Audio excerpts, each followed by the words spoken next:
Helicopter नहीं हुआ कि मुख्यमंत्री जी आपके बीच में बहुत सारा काम लेके आए और दरभंगा मिथिला की राजधानी है। एक बार जोरदार ताली से आदरणीय मुख्यमंत्री जी का स्वागत कीजिए आप लोग। मुझे याद है मैंने कल भी कहा था, चुनाव में आदरणीय मुख्यमंत्री जी 10 में 10 सीट एनडीए में मुख्यमंत्री जी यहां से चुनाव जीत करके एनडीए के झोली में गया। और आप चुनाव के समय जब आपका चुनाव प्रचार चल रहा था और दरभंगा में कार्यक्रम था आपका विनय चौधरी जी के क्षेत्र में बेनीपुर में, हेलीकॉप्टर नहीं हुआ और आपका मिथिला प्रेम ऐसा था कि आप पटना से बाय रोड चुनाव प्रचार करने के लिए पूरा दरभंगा आप चुनाव प्रचार बाय रोड, आप कुशेश्वर स्थान से सकरी तक बाय रोड चुनाव प्रचार करते गए थे। यहाँ से मैं आप आज हम लोगों के बीच में आया है।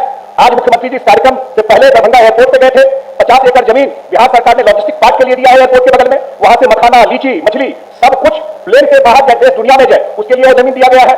घोषणा पत्र में एनडीए का है कि दरभंगा एयरपोर्ट को अंतर्राष्ट्रीय एयरपोर्ट बनाया जाएगा और 90 एकड़ जमीन एक्वायर करके दे दिया गया है। एयरपोर्ट के टर्मिनल बिल्डिंग की प्रगति भी बहुत तेजी में है और दरभंगा एयरपोर्ट अंतर्राष्ट्रीय एयरपोर्ट बनेगा और यहां से प्लेन देश दुनिया में जाएगा। आप सब जानते हैं आदरणीय प्रधानमंत्री जी का भी विशेष कृपा मिथिला के ऊपर है और ये डबल इंजन की सरकार जो है ये दरभंगा एयरपोर्ट पूरा मिथिला के एरिया को ट्रांसफॉर्म करेगा। और एक जो बहुत महत्वपूर्ण काम जो कि हम लोगों का इतना बड़ा लिगेसी, इतनी बड़ी संस्कृति हम लोगों की रही मिथिला की, लेकिन शायद उस तरह से हम लोग उसको व्यवस्थित नहीं कर पाए। ये मिथिला पोर्ट संस्थान जो है वो मुख्यमंत्री जी ने उसे एक्वायर कराया है और वहां पे काम शुरू हो गया है। मुझे लगता है कि जितनी पुरानी पांडुलिपि है उसका पूरा डिजिटाइजेशन, उसका सारा काम वहां जल्दी ही शुरू हो जाएगा। और मिथिला में खास करके और दरभंगा में खास करके जो मुख्यमंत्री जी आज देख करके आए, चाहे बस स्टैंड हो, चाहे उस बेल्ट में आमद दरभंगा का रोड पहुंच रहा है, मुझे लगता है कि अभी ही लेकिन आने वाले समय में जितना फ्लाइट पुराने स्कीम में दरभंगा का विकास हुआ है, आज जब एक बार पूरा अंतर्राष्ट्रीय एयरपोर्ट डेवलप कर जाएगा, यहाँ पर नया टर्मिनल बिल्डिंग बन जाएगा, जो लैंड एक्वायर बिहार सरकार करके कर रही है, यहाँ बड़े होटल्स आएंगे।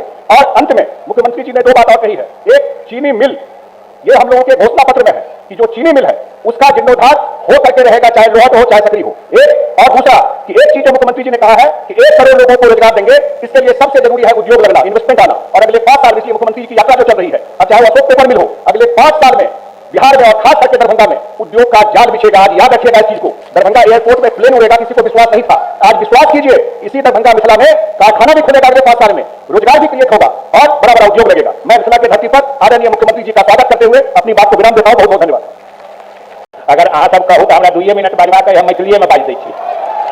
तो कहा का मतलब ई अभी संजय जी कहे छला ने जे पिछला चुनाव में हार दिलिए, एनडीए के मोन भर के 10 में 10 सीट दे दिलिए। तो ई जे समृद्धि यात्रा है, 2 का मकसद है। एक, ई दरभंगा जे मिथिलांचल के हृदय स्थली थी, ऐसे समस्तीपुर भी छै मिथिलांचल, लेकिन ओकरा लोग पुचरी कहै छै, मिथिलांचल के पुचरी छियै। लेकिन हम सब अलिए हन अहाँ के मिथिलांचल के हृदय स्थली में दरभंगा जिला के सब गोटे के आभार प्रकट करे, धन्यवाद प्रकट करे कि 10 में से 10 एकरे कहै छै जोड़ी भर के देना। दोसर, ई समृद्धि यात्रा, मुख्यमंत्री जी बहुत यात्रा करें, प्रगति यात्रा, न्याय यात्रा।